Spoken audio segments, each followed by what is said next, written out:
Hello, my name is Gunnar Clovis. I'm a game developer. Today I would like to play There by William Williams. I just played Boxes, which is a weird kind of a sandbox game, but I really enjoyed it. It was still pretty fun and pretty. I did the video on that, and that I talk about the color palette and the page design, all that kind of stuff, so I'll skip over that. Today, this has a identical page design, which I expected, using the same item and colors, so yeah, reference that other video if you want me to hear me talk about all of that kind of stuff. And yeah, same problem, I still kind of have to zoom out a fair lot to get the whole thing on screen at once, but yeah. Consistent theming across the whole page, the creator page, and the game page is really cool. I actually don't ever see that. This is the first itch page that's had this kind of cohesive, coherent of color palette and theming. It's very interesting. So There, a game about conversations. W to move, E to sit down, keyboard to type. By William Williams, programming by Joshua Wilson. Very nice. All right, here, I expect it's not going to let me full screen again, which I really wish. It's just a toggle within itch to enable that. I wish that was the case. But yeah, There, in a very nice, pixelated cursive font, which you don't see often. And yeah, little characters, little table. I like it. And yeah, I can move. Oh, that's very nice. Ooh, that's good. All right, so we have a nice little walk cycle. Very good, like, I don't know, do you call this 1-bit? Not sure. And yeah, nice music. Here I'm enjoying this because there's not the popping sound. Will did talk to me after the last video and mentioned that the sound effect, the popping sound, was actually part of the music track, not a sound effect. So that was weird. I didn't... I wasn't sure about that. But here, there doesn't seem to be anything really overlapping this, and I really like it. We have that little sound effect, which isn't... Okay, it's the walking sound effect. It's okay. And yeah, getting stuck against the wall is good. I'm sorry, I've been doing this. I've just been kind of listening to the music. So yeah, and then the logo went away as I moved. That's very nice. I can walk over...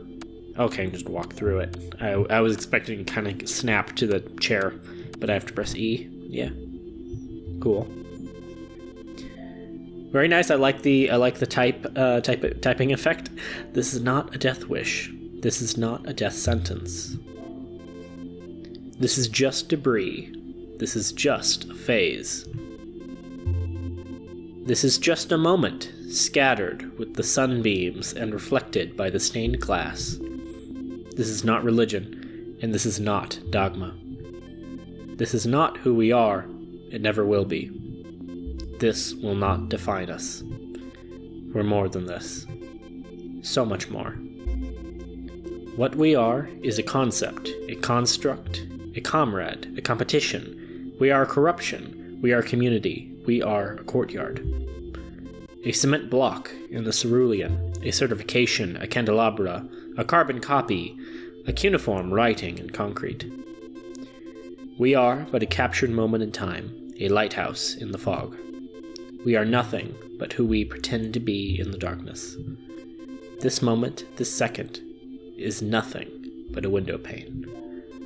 This time, right here, right now, is just a lonely, trained Oslo. In the silent forests, rivers, mountains, everything along the way. Suspended in time, shrouded in quiet. Know that whatever happens here, whatever happens now, everything is going to be fine. Everything is going to be fine. Oh, I thought it was going to loop. This is just a sunspot. This is just a blemish. This is not the end. This is never the end. There's always some way forward. I can promise you that. So never cower.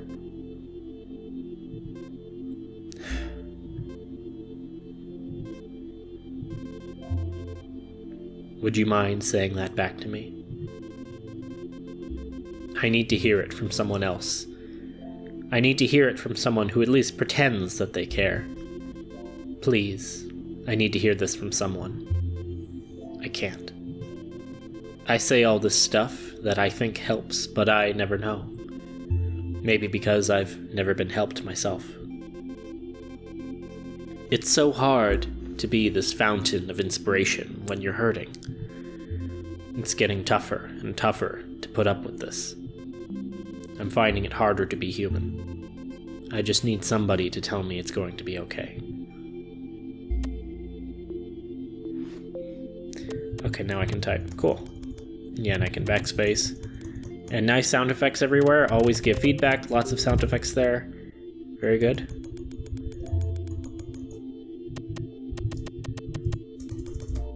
Jesus Christ.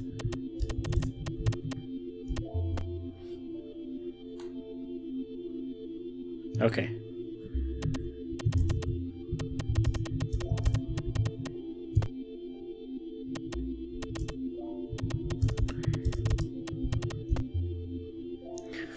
Okay, I expected it to react when I said it's going to be okay.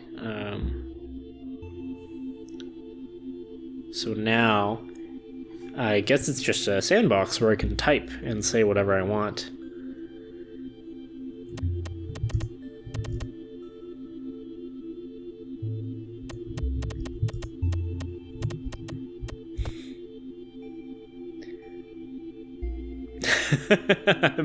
I'm having a blank because I usually try and focus on juggling my words and my speech as I play these games, and also kind of play the games, and I don't end up putting a ton of kind of active thought into the gameplay as much as I'm trying to juggle my dialogue here.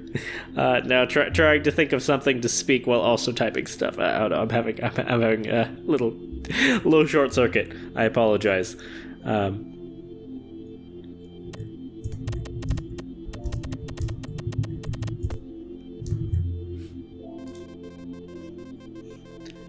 Thank you so much.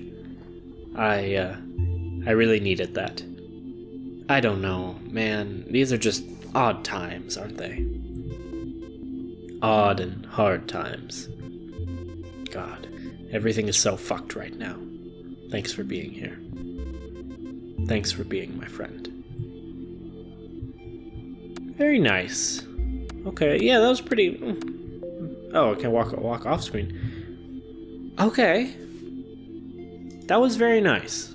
That was overall wholesome, which I appreciate. But yeah, very, very kind of, it's poetry. It's a very abstract and up to interpretation. And, I'm sure William had his own meaning to it, but definitely the author and all that. Yeah, cool. And then just kind of goes to this black screen and lets the pretty music continue, which I like. I like this game. Yeah. Not a ton to say about it. It did everything it wanted to do, did it very effectively. I'm not entirely sure on the mechanics of that typing bit, because if I wasn't recording the video, I probably would have stopped earlier, and I imagine regular players would as well. There was no input or feedback, no reason for why a player would think that there was more game after that, where the other character said, God, I needed that. I really thought it was just, okay, now it's a sandbox where you're sitting down, you could say whatever you want to this other person. That's what I thought it became. But cool that there's more to it. But yeah, there's no real way for me to know that was going to happen, right? So I feel like a lot of people would have missed that, potentially. I don't know. Yeah, very, very simple, very beautiful. I really like the graphics of it. The black and white characters. I'm a huge fan. Black is my favorite color and white is my second favorite color. What can I say? I really like how it looks visually. It was very simple and very pretty. And yeah, very, very pretty music. Pretty poetry. It was really nice. Really like this game. Yeah. Well, thank you for watching. I was gonna write more stuff, but then the dialogue ended. I was collecting my thoughts so I could write out wholesome things, like I always try to say at the end of these videos. Like,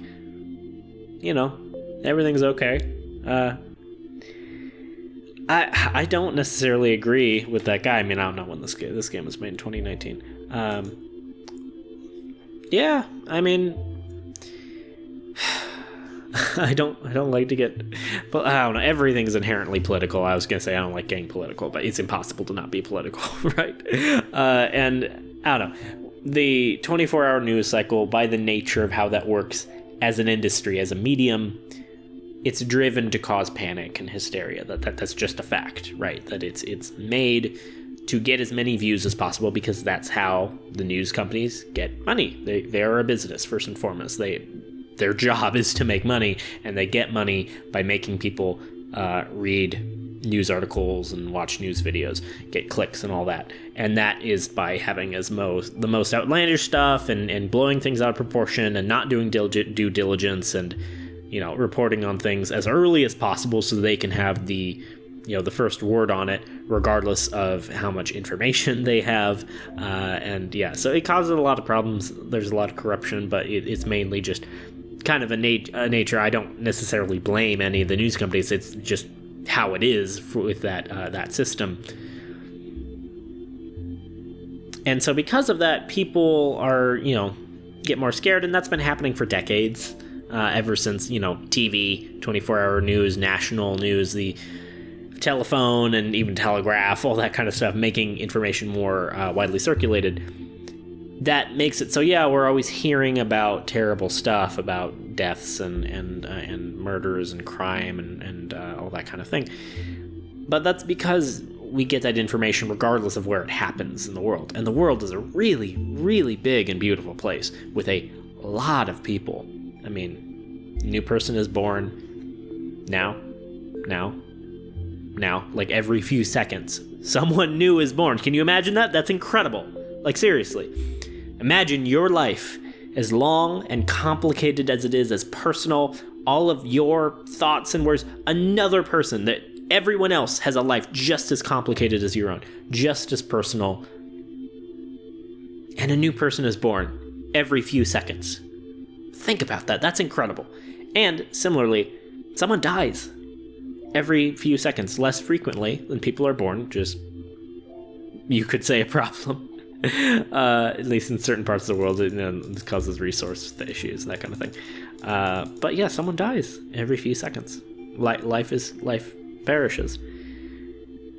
Mostly due to just age and natural sickness, but sometimes due to terrible things. But it's a big world. And the truth is, we live in the most peaceful era, the most peaceful time in human history. That's a fact. Of course, there are terrible things happening in the world, as there always have been, and probably always will be. And we should, of course, work to resolve those problems, but that doesn't mean it needs to be doom and gloom. It doesn't mean we need to fall into despair. I'll speak honestly. I'm probably going to talk about this more at some point. I'm super prone to depression. That's just how I am. I have a very depressive personality, a lot of personal stuff. Like a lot of people, right? Like a lot of people. It's not that uncommon. We're all in this together. Everyone is the hero and the victim of their own story. Everyone just wants to be happy, just wants to be loved, just wants to have community and be connected to. And as a result of all of the complexity of existence, sometimes we can harbor bitterness, and we can hurt people. We can hurt ourselves, we can hurt others, we can hurt the people we care about, and push people away that just we're trying to help, which is, rather unfortunate. But I don't know. I just ask you to treat others like you wish you want to be treated, truly. You heard that a million times, but it's important, because good advice is annoying, bad advice never is. It's good advice. Treat other people like you want to be treated. I genuinely try to do that every day. Sometimes I do it better than others, but better on some days than I do other days, I mean. But yeah, make the world a better place. Everywhere you go, try and spread some joy and happiness and some positivity, some optimism. And smile. And that's something I personally struggle with. I naturally do not really smile. If you look at me, I kind of have just kind of a resting... I usually try not to swear too much on this channel, but that character did say fucking at least once, right? So, yeah. I have kind of what we call resting bitch face, which I don't really like. I don't like that. I wish I smiled more naturally, and I try to, because it's important. You're never fully dressed without a smile. And when you smile, you become happier. That's true. That's a scientific fact. That, we think, oh, we smile because we're happy. But no, we're happy because we smile. Both are true. That the act of smiling causes the neurochemicals in your body to cause you to be happy. It's not so simple. We're not light switches. We're a lot more complicated as human beings. And yeah, just smile. It's good for you. And yeah, do other stuff good for you. Exercise, work out, stand up a little bit, do some stretching, do some yoga. Yoga's good for you. Do some yoga and some meditation. Love yourself, but most importantly, love others. Love those around you. And yeah, please don't ever resort to violence. You can always solve things peacefully. An eye for an eye makes the whole world blind. And please keep up your own creative journeys, your game development journeys for most of you, but maybe your journey with writing or with some kind of craft or with art or music or anything, really. We all have diverse interests, and I come from a certain aspect, so I think of all the things like game development and filmmaking and writing and music and art and all that kind of stuff. But there are a lot of other interests that I don't think about that just aren't a part of my life. Like, I don't know, maybe you really like woodworking or glass blowing or cartography or calligraphy or cobbling. I don't know. There's so many different things you can do with your life. So many incredible things you can do in this world. And I just want you to make the most of it. Seriously. If you've watched this far somehow, I appreciate it. I really do. I know it's a silly, cringy YouTuber thing. Like, oh, I love you guys, all that kind of thing. It's silly. But I mean, it's true. Like, holy crap. I started this kind of on a whim on January 1st of 2020, saying I was going to upload a YouTube video every day, no matter what, no matter the quality. And I've been doing it so far, and it's been awesome. And that's because of you, just the few people watching this video. Your viewership just means the world to me. It really does. And when you guys, leave a comment, all that kind of stuff, reach out to me on Discord and email, which happens sometimes.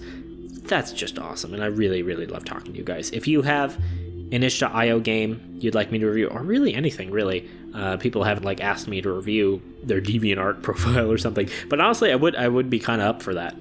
I don't feel like I can give as much expertise as I can with games, but I'm really happy to kind of delve into whatever you guys love, because I love you guys, and yeah. And I will be cringy and wear it with pride. Okay. Have a good night. Goodbye.